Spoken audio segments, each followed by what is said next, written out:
This is a lesson on line integrals, although the name is not great because we're not actually integrating over lines typically. We're integrating over some curve that is embedded in the XY plane. So let's go ahead and call that curve C. So I have that curve C, and I want to look at where this C gets matched to some surface Z equals f of xy. So there is our surface, and we're going to match each point from C to a point in that surface. So here is f of that point, f of that point, etc. So then we have this curve, and we are interested in what? What are we interested in doing?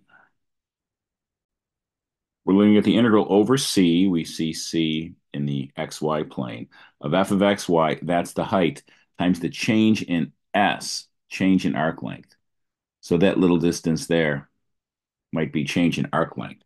So what we're getting is we're getting that height and that distance. So we're getting an approximation for this area. And if we add up all of those pieces together, that gives us the area under that surface above that curve. That's what that represents. So how do we find that? So here's our example, the integral over c of 1 plus xy squared ds. C is defined as this function r of t is t comma 2t as t ranges from 0 to 1. And in this case, it is actually a line. So we're integrating over a line in space under that surface to try to find that kind of area of that curtain, if you will, adding up all of those pieces. The height is 1 plus xy squared, and then the change in s is that distance, height times width will give us the area, sum them up. That will give me that value. So let's see if we can visualize this a little bit. So our curve is r of t is t comma 2t. So that's what this is as t goes from 0 to 1. So as I graph that line, we see what that looks like from above. And then what I'm going to do is there it is from above, there it is in the 3D perspective. I'm going to go ahead and I'm going to draw in that surface, which is z equals 1 plus xy squared. Certainly for values here, the x and y are always positive. The z will be positive in that range. You need to think about the area under that thing directly above that line. So what will that curtain be?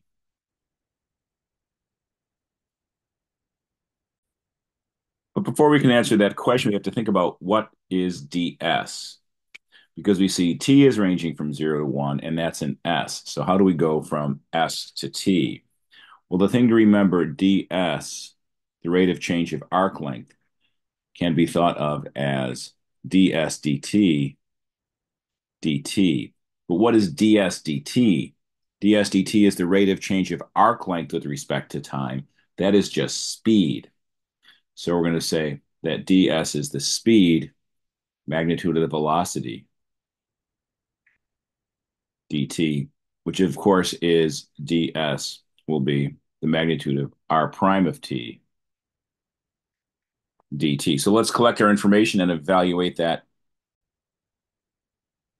So if I'm going to work on this, I need to make some substitutions. So let's take a look at our ds. So ds is speed dt. So we have r of t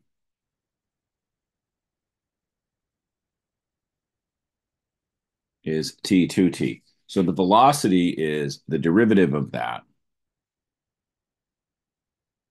R prime of t is 1 comma 2. Now that's nice. It's a constant speed curve because the speed, the magnitude of r prime of t, is not a function of t. It's just the square root of 1 squared plus 2 squared, which is root 5, which will then tell me then ds is magnitude of the speed dt. So ds is root 5 dt. And now it's time to look at our original question. Our question was, integral over c over that curve c of 1 plus xy squared ds. We want everything to turn into a t. So c is going to change to t. T ranges from what to what? T ranges from 0 to 1 of 1 plus xy squared. 1 plus what is x? X is t times y squared. What is y? Y is 2t squared. So we have 1 plus xy squared. What is ds? We just said ds was root 5 dt, and then this becomes a standard integral for us.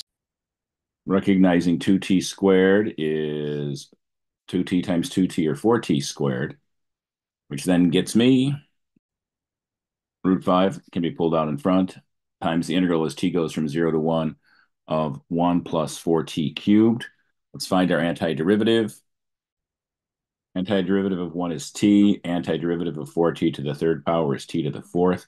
Plugging in 1 and 0, we get 1 plus 1 is 2 minus 0 is 2 times root 5. And my answer for that line integral is 2 root 5.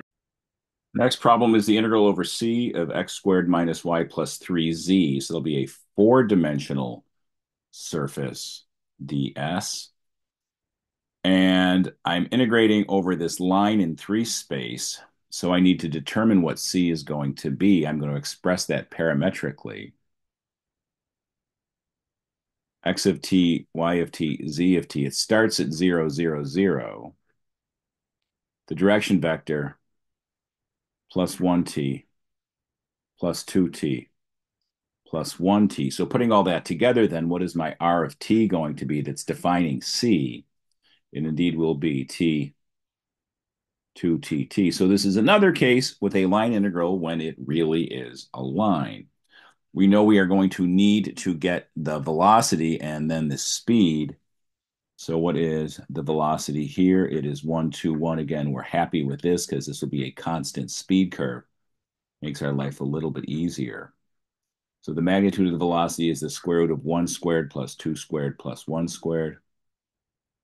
4, 1, 1. That is, of course, the square root of 6. So let's look at our original question. We want to go from c to t. What does t range from? Well, it's t to tt. T is going to range from 0 to 1. So let's make that notice. So my integral will become t from 0 to 1. What is x squared? That would be t squared. Minus y. What is y 2t? Plus 3z. Well, z is t, so plus 3t. And then we need to figure out ds. So what did we remember about ds? ds is ds dt dt. ds dt is the speed. ds is the velocity's magnitude, dt. So ds is the magnitude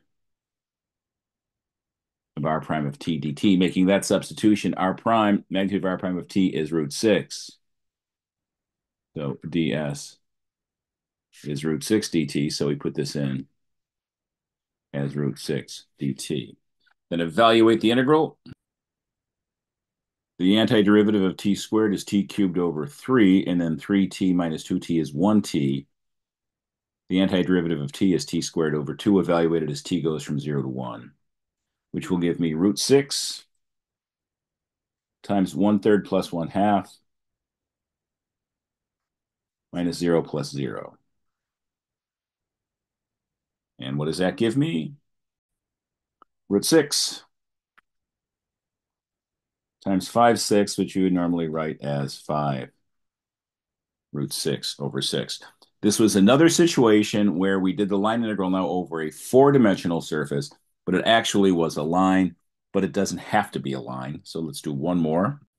So this time we have the integral over c of xy plus z cubed, again, a four-dimensional surface over some curve, times the rate of change of the arc length. What is that curve? Cos t sine t, which is a helix that is not making an entire turn, but is making half of a turn.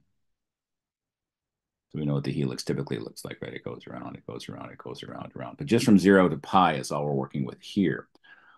So we know we're going to need to get the speed. So let's do that. R prime of t is negative sine t cos t1. So the speed is the square root of sine squared t plus cos squared t plus 1. And look, again, we have a constant speed curve, which makes our integral just a little easier to work with. Sine squared t plus cos squared t is 1 plus 1. The speed here we get is root 2. So putting all this together then, what do we have here? The integral over c will become the integral over t as t goes from 0 to pi of xy cos t sine t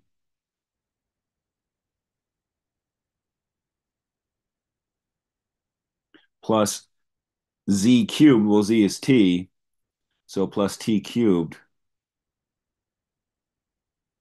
And then we need ds. So let's remember what ds is. ds is ds dt, dt. ds is speed dt.